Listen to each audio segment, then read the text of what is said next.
Welcome in, everyone. RFK Refugees Podcast. Ted here, John here. Sorry, John, you froze for half a second here, and it freaked me out a little bit. So I was wondering what was going on. But we're live. We're not live. We are recording. No live show today. We're the opposite of live. We're not live. But we are here. We're here talking Washington Spirit, some little DC United news, and yeah, man, we've got a show for you. The season of DC soccer teams finished playing games is in fact not over, even though it was looking like it might be heading into this, and it's continuing. We got one more game, the last possible game the Spirit can play in the NWSL season, and yeah, man, it's gonna be a fun one. John, how you doing, my friend? How was your weekend? Hope it was good. It was not. I have a sick child once again, and that's why we're coming to you live, quote unquote, on Thursday, on Wednesday night or Thursday morning. So yeah, no, it's getting to be that time. But I'm going to Texas this weekend for a conference, and then everyone will slow down a little bit for Thanksgiving week, and then I'm back on the road again. It's I don't really talk about my work too much on here, but my busy season approaches. It is just about to get cracking. So I'm enjoying the last couple weeks of being where I live. What about you? Did you get into the referee universe this weekend? Yeah, I did a Friday, Saturday, Sunday circuit. You were a madman. I am regretting it. I tried to do my normal run just to keep the momentum going, and I did 20, 30 minutes, and I was like, I need to stop. My legs are I'm actually starting to feel some pain, so I'm resting. I'm going at it much less. I'm only doing Friday and Sunday, and then I got to drive up to a baby shower because normal people in their 30s have kids, apparently. What I learned. Sometimes they do. Yeah, man, I'm going to the gym more often, and when you turn 39, your muscle recovery for weightlifting is not great. It's not good. Dad, I don't know. It's not going to get any better for you. It's going to get worse.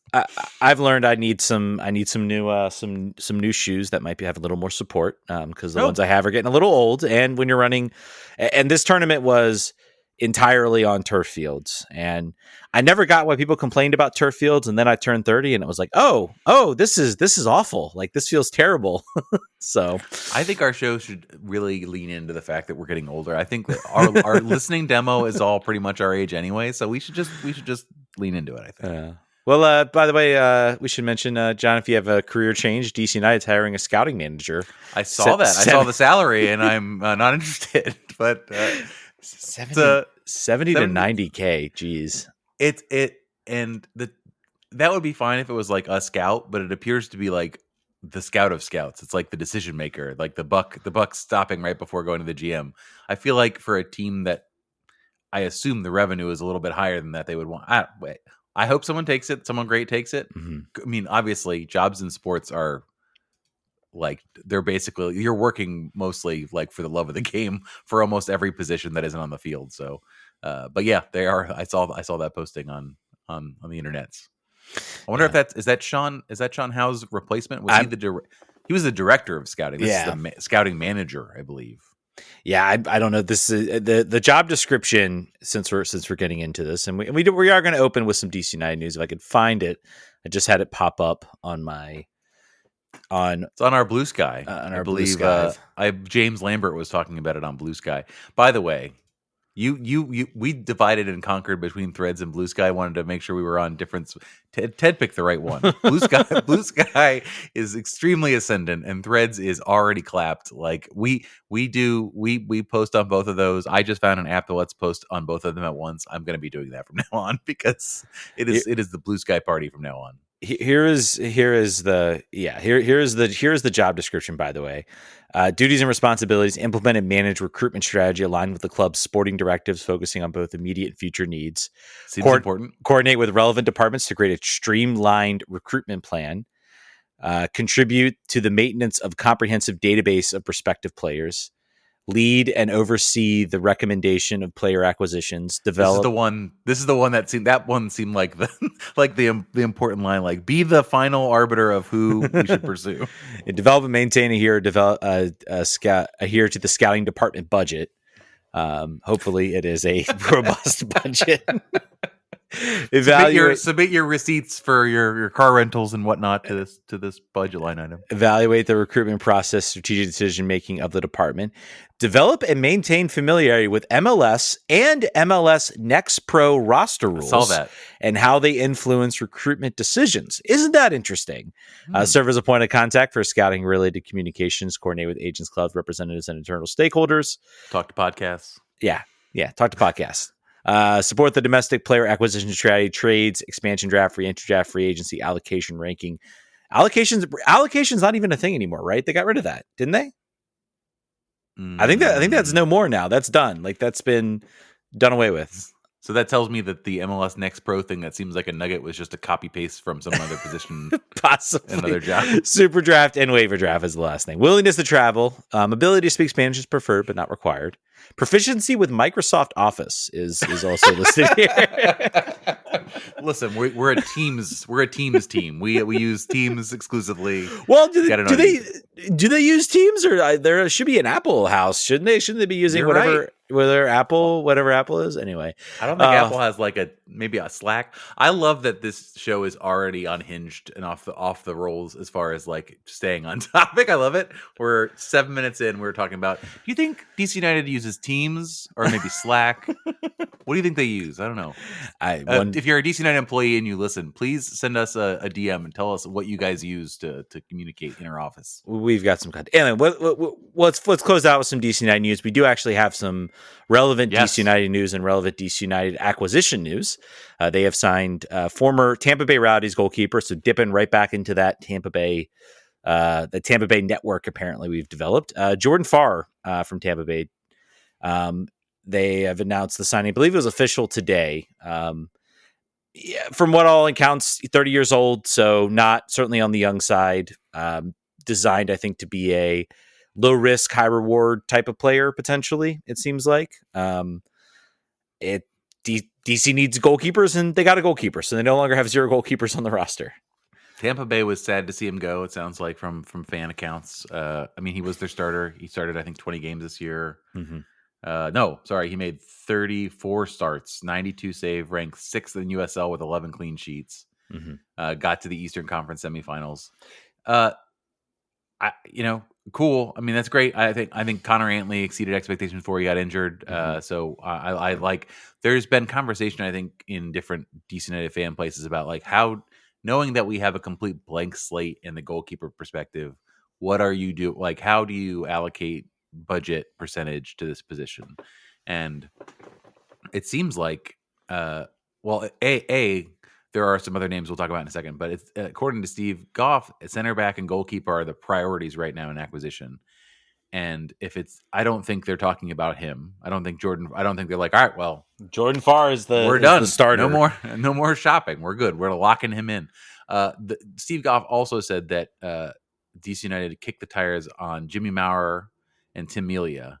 Tim Melia, 38, formerly of Sporting Kansas City, formerly like extremely top tier goalkeeper in MLS. Goalkeeper of the year 2017, which is 7 years ago. But it is funny how not far it seems in my mind when he was extremely good. Yeah, that is again, we're talking about getting old. And then the other player that we were looking at, Jimmy Maurer, who is old enough to have been the starting goalkeeper for the New York Cosmos when they came back again. Other than that, FC Dallas. Probably is he kicking around USL, or was he most recently as a backup in MLS? I think he was most recently sort of with FC Dallas. He might have been splitting some time with FC Dallas. I know he only had 4 starts, so I think he got sort of replaced. 4 matches in 2024 with FC Dallas. So 36. 36. So again, and people will point out and talk about goalkeeper ages. You have to think about a little differently from field player ages. It's a very, obviously, don't need to tell me to tell you this is a very different position. I think Jimmy Maurer is sort of your more experienced. You look at when Bono kind of came to this team, when Tyler Miller came to this team, both of them were kind of off like kind of disastrous. I recall very much like people like were not sad in Toronto when Alex Bono left. People were not really sad in LA when Tyler Miller left. So I think these are players that are at least certainly not disaster classes or didn't have disaster classes before coming here. I think this is interesting. It's interesting the type of player they're looking at that goalkeeper position. They've got a USL guy who, hey, I think they said, hey, Connor Antley was pretty good. Maybe there is some talent down here. I think finding that pipeline and maybe developing that pipeline between USL and MLS is something that I think has been talked about a lot amongst like the journalism circles. Like, how do you develop who's going to be the first team that's really going to sort of develop that pipeline? Because that's how it works in the rest of the world. Rest of the world, you do well in the championship, you get call-ups into the Premier League. You do well in League One, you get call-ups into the championship. There's an actual pipeline there that hasn't really existed for MLS. So, and with regards to the two people that who knows if they'll sign him? I think Tim Melia if Tim Melia has other offers, my guess is he might be looking for like one last ride for a championship. So he might be more inclined to listen to teams like LA Galaxy, LAFC. What are you implying about DC United's championship chances? What are you saying? I'm implying that if you're Jimmy Maurer, you're Tim Melia, you're maybe looking for that one last sort of ride, sort of similar to what Dax McCarty thought maybe he was getting out of Atlanta. Like, you've got maybe 1, maybe 2 years if you're lucky. You want to get on a win now type team, and that's kind of what you want to look to do. So, I think would keep in mind, A, they are filling out an entire goalkeeper room. Mm-hmm. B, they are still. I think what they're looking for is the 2 and the 3, and then they're going to go acquire someone with a lot more bona fides at the 1, maybe overseas. Overseas, you think? I do, and the reason I think what they're doing here is I think they don't want to be in a situation where their number 3 is a 20-year-old kid they don't trust to start. Mm-hmm. So the idea is if you can find for an affordable rate someone that's 37 who, if you threw him in here randomly in a game, could win it for you. Like, he's still you wouldn't want to ride Jimmy Maurer or Tim Melia would not want to ride out there week in, week out for any amount of time. But if something happened and you had to throw them in there, awesome, great. I think you'd feel fine with that. Yeah, Jimmy Maurer would be the more economical. He's around $100,000. Basically, you're right around your Alex Bono sort of cost perspective. So he would certainly be the more cost effective of the two. Tim Melia, I don't know if you're going to get. He was right around 600 some thousand. I think I saw. He ain't getting that next year, I don't believe. Yeah, we'll see. Yeah, but yeah, I would doubt he would get that type of fee. There's some goalkeepers out there. There's one goalkeeper who's currently riding the bench at Crystal Palace. His name is Matt Turner. I don't know, man. That would be a U.S. quality, national team quality starting goalkeeper that you could bring in. Would be a loan? Is he a long-term deal with Arsenal, or what's his contract status? Good question. That's a very good question. I'm not sure. He's probably on a couple years still at Arsenal. He's been loaned out 2 years now. Well, no, he's actually at Nottingham Forest. He's on loan to Crystal Palace from Nottingham Forest. So. Oh, okay, that's right. Okay, so all right, it's certainly achievable. I think they're going to spend money on this position. Some people are saying, let's not spend goalkeeper money. Let's moneyball this thing.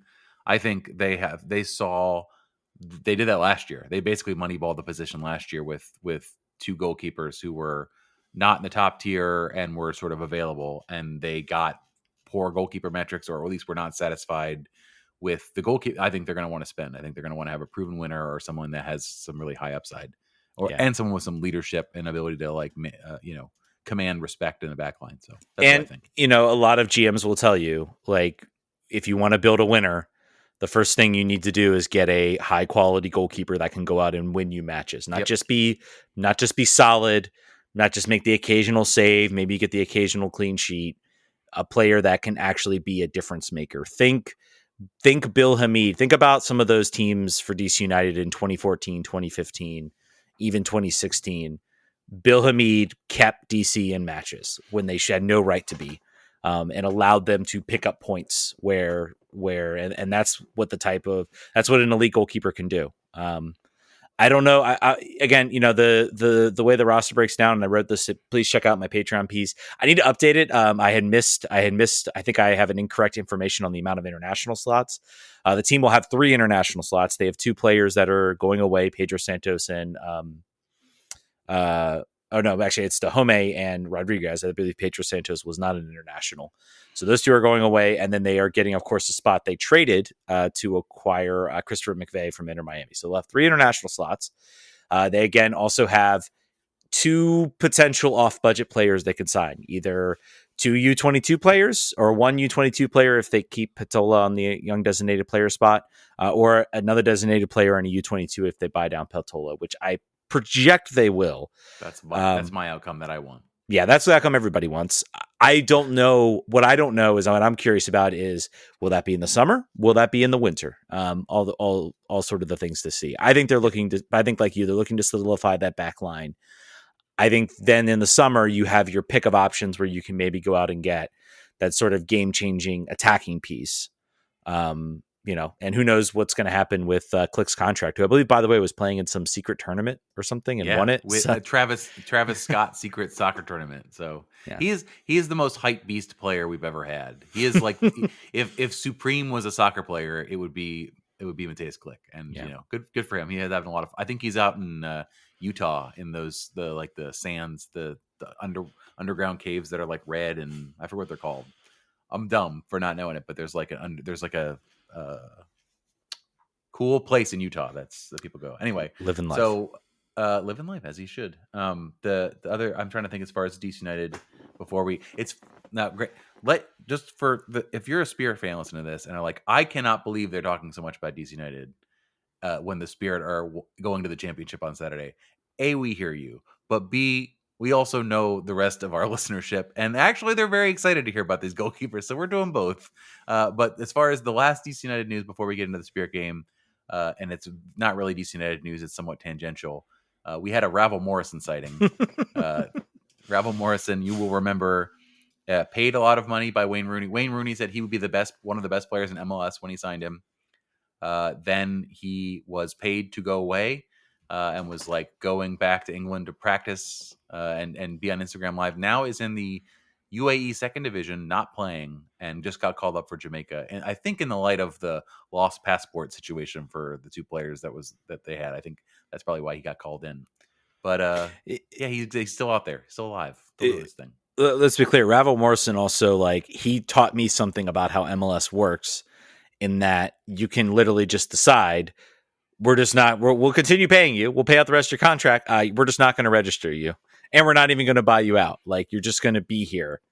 And you can't never play. Ever explain why. And never tell anyone what the heck actually happened. And then Wayne Rooney's going to be in the summer, we should bring him back. It's we should bring back Ravel. And it's no, we're done with this.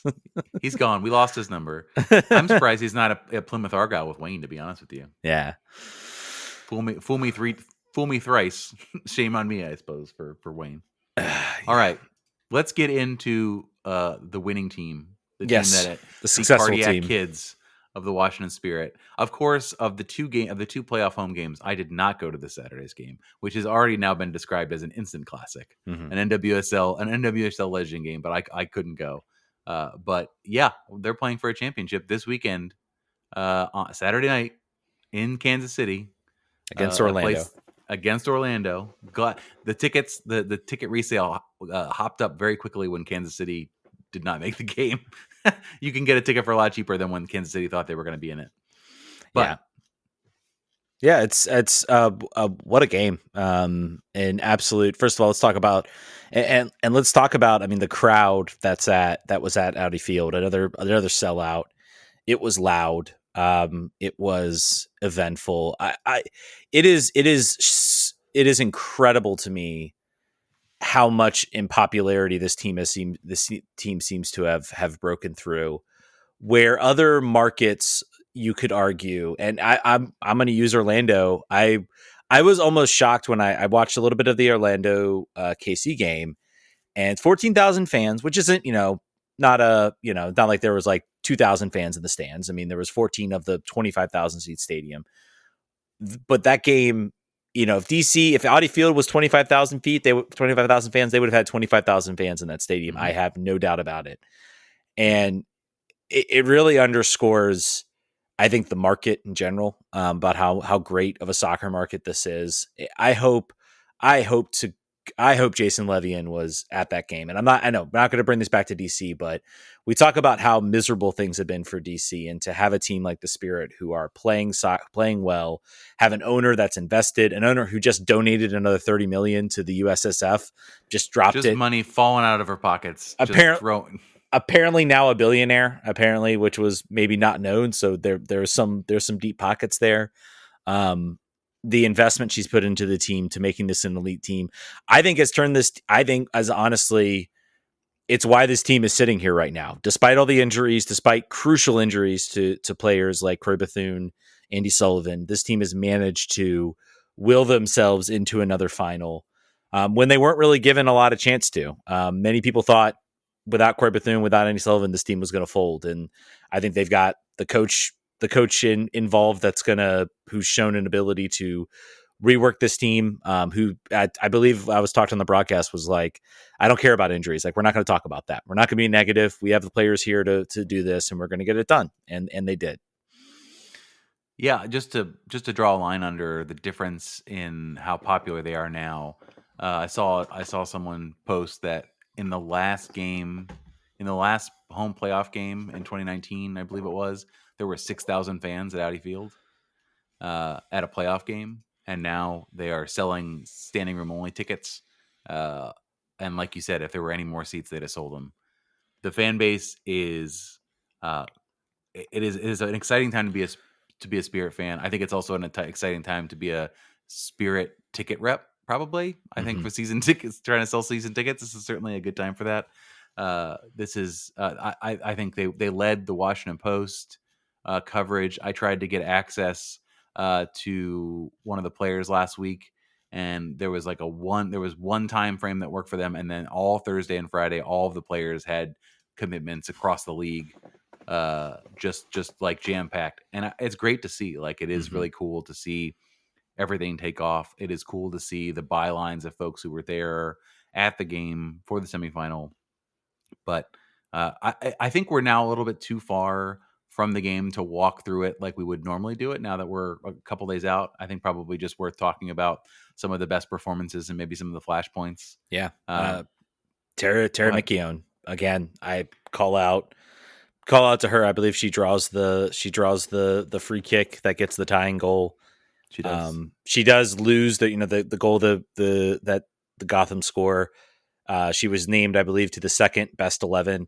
I have to start to ask with Tara McKeown. I mean, is there national team call-ups? I feel like she sort of thrust herself at least now into the conversation. I admittedly don't know the U.S. women's national team depth chart, but if Sam Staub was in the equation before she got injured, then Tara McKeown should be. I think that she has a unique skill set that there's been some unconventional call-ups. Like Hal Hirschfeld getting repeated call-ups and actual opportunities on the field says that that there are chances and opportunities. So I think that's certainly within the realm.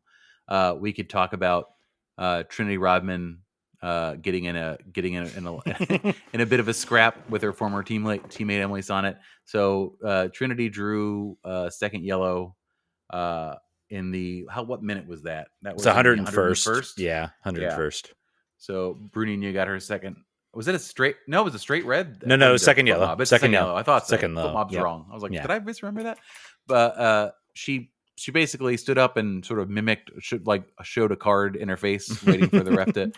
And afterward, and Emily Sonnet did not like that and was basically telling her to shut up and stop doing that. And Trinity looked exceedingly bothered that Emily was the one after the fact they showed her sort of on camera, and she looked like she was like, I thought we were friends. What's going on here? I don't know what she's actually saying, but her face was very much like, I can't believe that just happened. After the fact, in the post game, she's like, honestly, I have been kicked all season long, and this was just like a culmination of frustration that just boiled out into me doing that. Like, so I get it. She is one of the more kicked players in NWSL, and it was in a high impact moment, and it also wasn't like a huge deal that she did it. It wasn't like it's the end of the world. She did get a yellow for doing it, I believe. Yeah, but you can't. You retaliation. Can't do that, right? Retaliation. But yeah, no. I mean, I will say probably of this playoffs, and this actually makes me kind of intrigued to watch the final. Rodman's had a bit of a quiet a bit of a quiet playoffs. She has not really been sort of the difference maker. It's come from, it's come from players like Tara McKeown. It's come from players like Hal Hirschfeld. It's come from, player Aubrey Kingsbury obviously is a standout player, but from Mateo, Kruger, Kawasi a little bit in this game too. She was suspended for the first playoff game. So I think that's been kind of the story for me in this playoffs. It's been emblematic of the fact that this team has had to sort of rely on other players to step up when star players go down. And they've gotten it, and it's been, it hasn't been pretty. They've had to go to extra time in both games. In this case, a PK shootout. But they've done, the survive in advance and gotten the job done. I think go ahead. I was just going to say, like, Rose was an interesting one for me because while I was watching, I cop to, like, when I see a couple different plays, it will spoil the take for me. Like, I will just be like, bad game. There were probably 3 breakaways where instead of making the easier square ball pass, she opted to shoot from no angles or opted to hold on to the ball too long. And I was like, man, she had a rough game. And then after the fact, I went and looked at all of her stats. I was like, all right. So clearly it was just those 3 moments that I exclusively remember, and everything else was actually pretty dangerous and good. Yeah, I think you reach a good point with Kawasi. It's like, I look at her and I say, I remember I was not impressed with her when I first saw her for the first couple games. I thought she's got speed. There's some talent there, but again, final third decision making for me always left me a little bit wanting. I do think there are certain situations. I agree with you. I think her final third decision making, it needs to be better, and there needs to be some sort of improvement there. Because I think she could be an incredibly talented player, and she could be like an incredibly elite player on this team. And she just kind of has that. She gets into that final third. She does all the hard stuff, and then it's like she gets either the shot or the pass, and it's just like, I know, going into that final third, she's good. Whatever decision was the right decision, she's not going to make that decision, whether it's the shot, whether it's the pass, whether it's anything like that. So, but she still, I feel like, does enough right. She brings speed. She brings a change of pace. I think Rodman has looked better when she's been out there because I think she slides the defense over.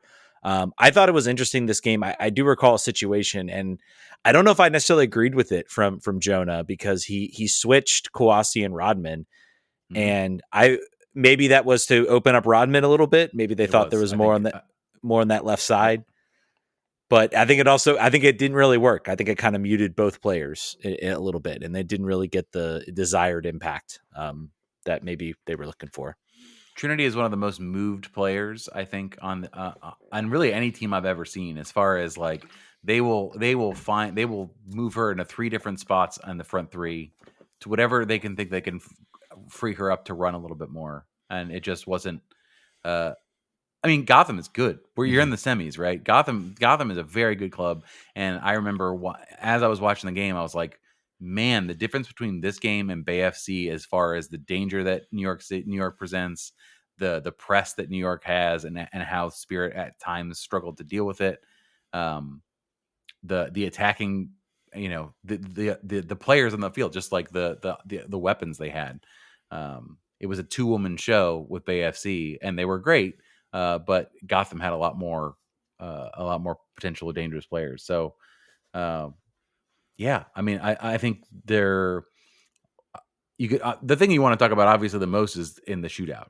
Is you want to talk about Aubrey Kingsbury saving 3 penalties in a row is kind of unheard of. I don't know that I've ever seen it before. I don't think I've ever seen anything like that. And not to take too much away from Kingsbury, she was excellent. Berger was excellent. Kingsbury had 2 excellent saves to kind of close out that period. The Spirit went up to 10 men, and I felt like there was that moment from Hatch where she didn't score, and I was like, are they going to rue this moment? Because Trinity gave her a wonderful opportunity at like right, maybe like between the 6 and the 18, and she just shot it right at the goalkeeper, and it was tipped. Was it tipped over? Over the crossbar. It was hit with pace. It wasn't like people have been kind of I think I've heard some criticism of. I don't think it was the worst finish or the worst chance in the world. I felt like if she had been able to get a little more over top of it, she could have hit it low and hard, and I think it would have been a goal because I don't think Berger would have been able to get down to it. I think it's still hit with enough pace that it gave Berger a challenge. It's just put in that area where it's easy for her to quickly get her hands to it. So, that was a chance that was rude. And then I believe Esther off a corner kick set piece had a header opportunity. Crazy header. Yeah. And very nearly stole the game. You mean not the goal? Sorry, not the goal. The goal. I think it was Esther. I think it was Esther on at least a couple opportunities, but excellent saves from Kingsbury to sort of keep that game level. That to me was more impressive. That those two saves were more impressive than the shootout saves because the penalties for Gotham were not great. Those were not great penalties. They all went to the same place and same location. I think the second one, maybe you give a little bit to Kingsbury because she does a little sidestep, and I think it kind of freezes whoever the penalty kick taker was in that case. But it was a mental game, right? Like unless you're shooting over the crossbar, you're still diving, you're still guessing away, and even if the penalties are all pretty poor, that was extremely impressive. It was I think probably a historic performance. They weren't all 5-star saves, but they were all going the right direction. Mm-hmm. To your point, she made probably 2 or 3 plays where she tipped the ball off the crossbar or over the bar on opportunities. If you look at the stats, it's kind of insane, and it's something that you kind of wonder, maybe what the Spirit do again in the next game. We'll talk about that in a minute.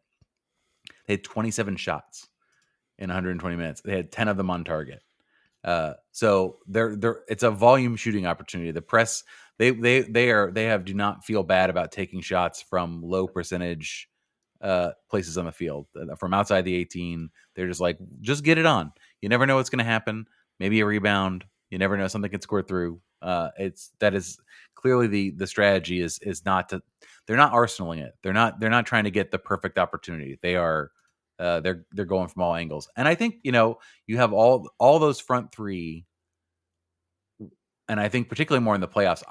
In the regular season, Trinity I think was much more prone to passing up good opportunity. They're all trying to shoot now.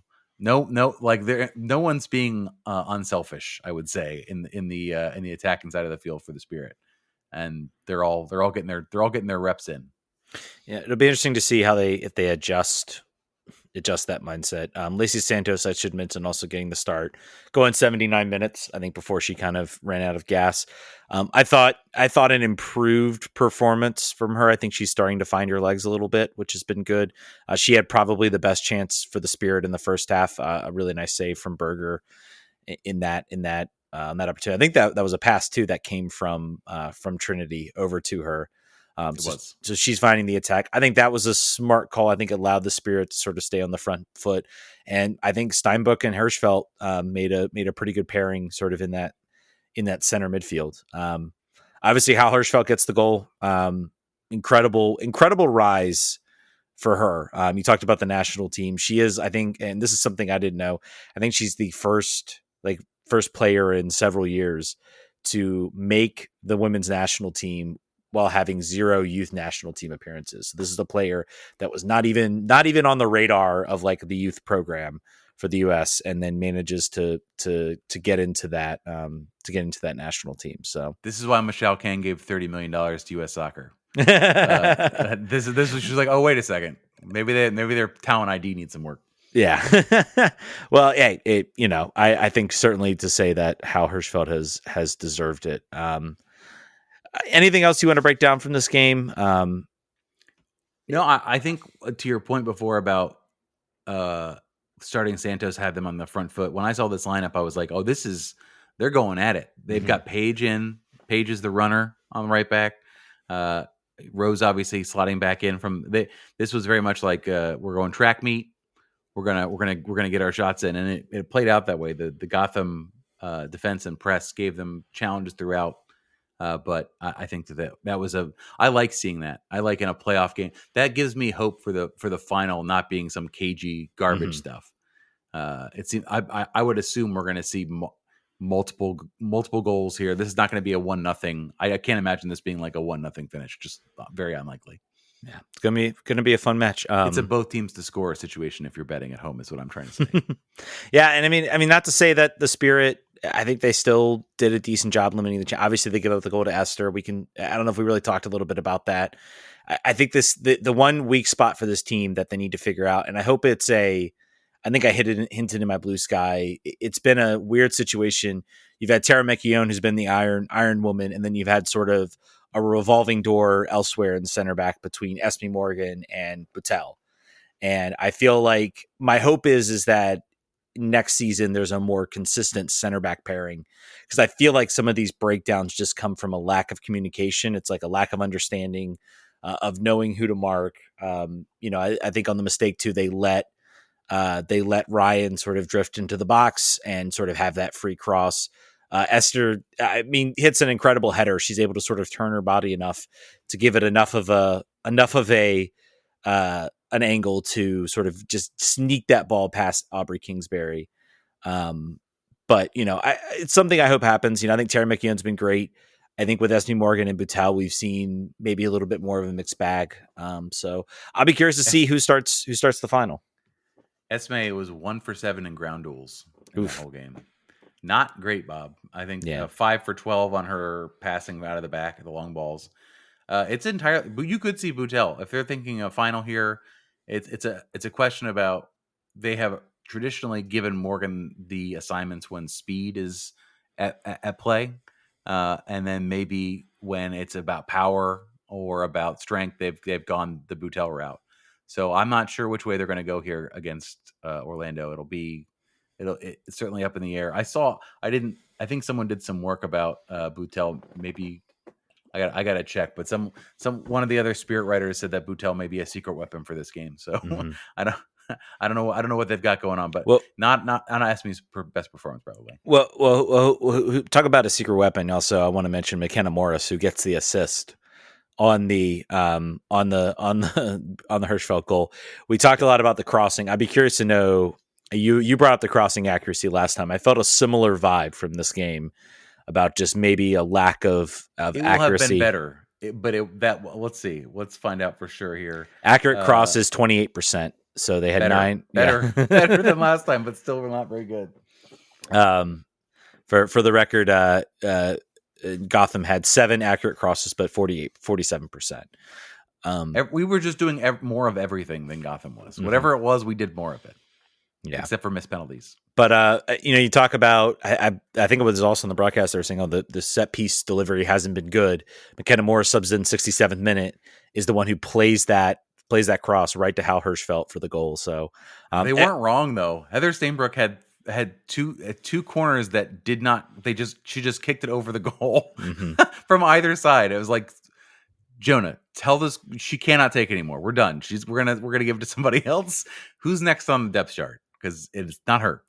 Yeah, McKenna Morris, however, I think that was the first good ball from a set piece in the entire match. Yeah, in injury time. Heather Stainbrook 1 for 4 on crosses, 25% accuracy. You look at McKenna Morris out there for 3 for 7 for 43%. I think the difference is obviously Heather Stainbrook's more of that, two-way type player who's going to give you more of the defensive work that you're going to need in this game. I would expect Stainbrook to start. I don't think she will be she's not going to be that sort of attack-minded player. And especially with Santos out there, you're going to want Santos up there into the attack. So somebody posted the picture. Today is the anniversary of the last championship for the Spirit. Yeah. I don't know. I'll repost it on, I'll reskeet it on Blue Sky. But there's like no one left. The roster completely turned over in a very short amount of time. There's like 5 or 6 players left. It's wild. I think a lot of fans would struggle to figure out who was on this roster. Like looking at those faces, like, man, that was a very quick time in 2019. It's basically, you look at it, it's basically Kingsbury and Rodman, I'd say, or Trinity about and Sullivan. Yeah, and Sullivan and Tara. And Tara, that, it is largely turned over. And then at Halfordy as well, we should mention who she's also there. But sort of talking about that, and this is a moment I look at this team and like, this was not expected. This was not expected for this team to be in this position. They were having a coach mid-season. The expectations were low. They traded a bunch of players. I think we all were kind of under the impression this might be a little bit of a struggle and a rebuilding year. They finished second in the league. Orlando's run away with it. They now sit an opportunity here to win a championship in a year where not a whole lot was expected this year. Especially think about our thoughts after that first match. It looked real rough. Like this might be a long season until like maybe the summer and things will get better. To Mark Krikorian's credit, he nailed the draft, the last draft that will ever happen, completely remade the team. There's been some speculation, I think, from some, like, did he know like the draft was going to end? He's like, this is my last opportunity to like really grab talent. Maybe, I don't know. I will trade you all of my 2035 first round draft picks for this player. But I think it's also worth mentioning. I think we all thought 2021 when they won the championship was like, oh, this is the beginning. This is the beginning. This is going to be a dynasty. This team is going to dominate. And then 2022 and 2023 happened and did not go at all like we thought. 2 missed playoff appearances, last place finish in 2022. It was not a fun year, not a fun couple of years for this team. So I think that's some perspective. I say go for it. You don't know the future. You don't know whether you'll be here again. I think this team will emerge next year as a perennial favorite. Corey Bethune's back, Andy Sullivan's back. But lots of teams come in as sort of preseason favorites, and it all kind of falls apart. Orlando's in sort of the same boat. I think they are going to potentially lose Marta to free agency. She's the only free agent. She might decide she wants to come back and give it one more ride. But let's talk a little about the game. Let's talk. I mean, this is obviously we all know who the Spirit are facing. It's Orlando. They've had probably one of the best seasons of anybody in this league. Oh, first, before that, let's mention Corey Bethune winning Rookie of the Year. Well deserved.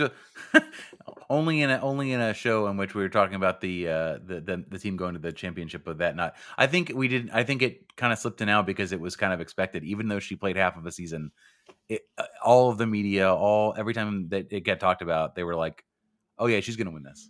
She set the assist record in half the season. Yeah, she now is the co-lead for the assist record. Would have won it if she just played one more match. I guarantee you, she would have broken that record. Yep.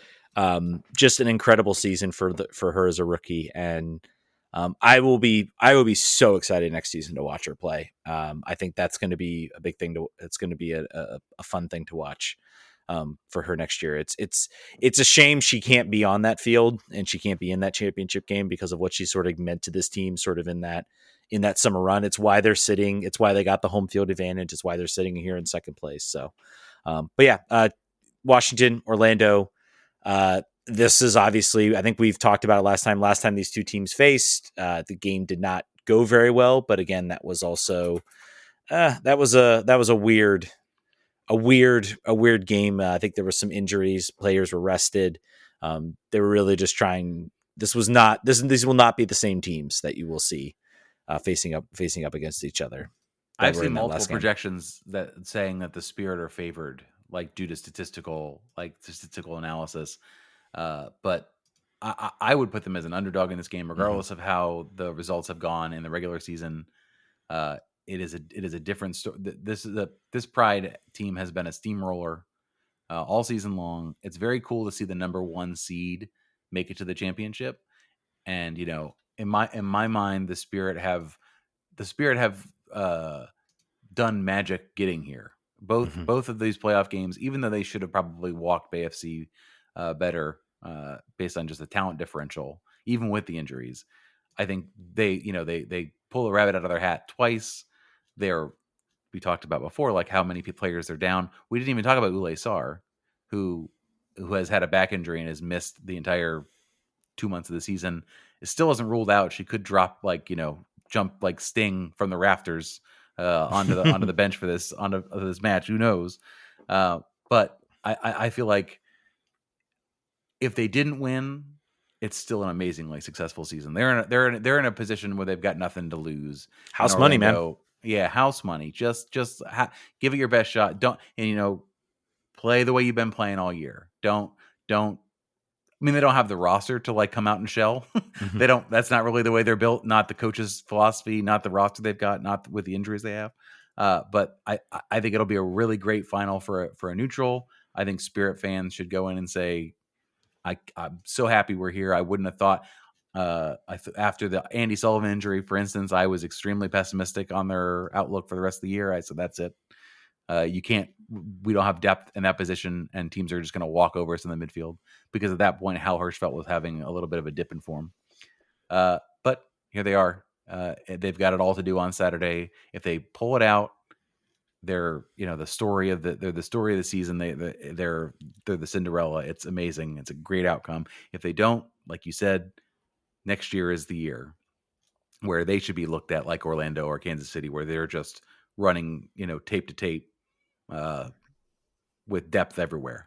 I'm also curious what they do in this offseason. Like, where do you keep building on this team? Like, where with an owner with infinite resources and a general manager who can't make a bad choice? What are they going to do next? Yeah, I think it's going to be they're going to be a team to watch. And also the new, the draft, you have an owner who's willing to put forward money.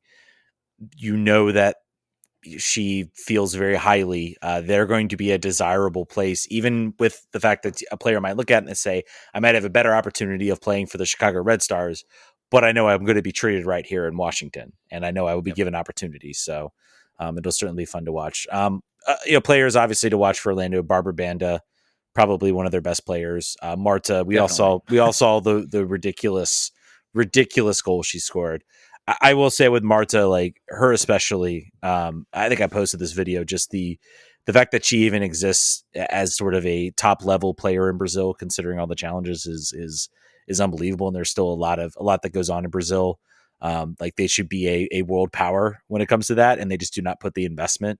And she had to fight for a lot of that. So I will be sad if the Spirit lose. I will not be completely upset, because I feel like Marta of all players deserves a trophy and deserves success for what she's gone through with the Brazilian national team, and sort of also in the professional sense as well. Like she hasn't really been on like dominant teams in the NWSL, and this is kind of her first moment where she's sort of been on one.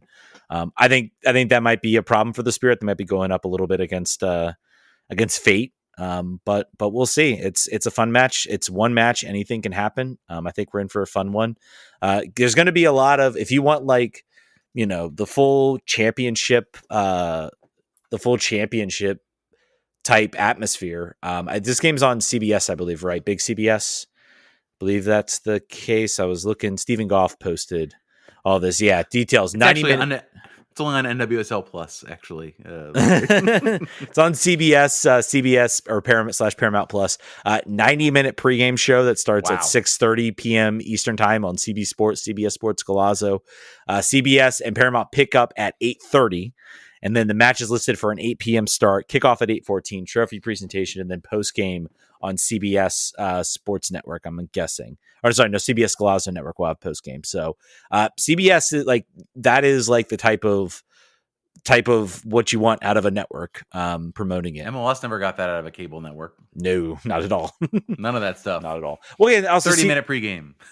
CBS also has a lot of, I think, a lot of benefits in that they have that Golazo network. They can kind of like, push stuff to. If you haven't seen it, it's free. It's a fun little channel. They're putting a lot of investment in that. So, and I think Claudia Pagan is now a full-time staffer there, and I think probably means she's no longer at DC United. So she may have exited the stage. Yeah. So go watch it. I'm surprised with that much pregame. They have not. They have not DM'd us to ask if they want us to fill 90 seconds with some Spirit talk. But I'm going to be in San Antonio at a conference. But as soon as this stuff starts, I'm gonna hide away with my iPad and watch the whole thing. Yeah. All right, folks, that's going to do it. Enjoy the final on Saturday. We will be back to wrap that up, and then we'll be gone for a while. Yeah, we'll be entering a little bit of off-season mode. So, again, thank you guys so much for listening. We'll catch you guys next week. Vamos.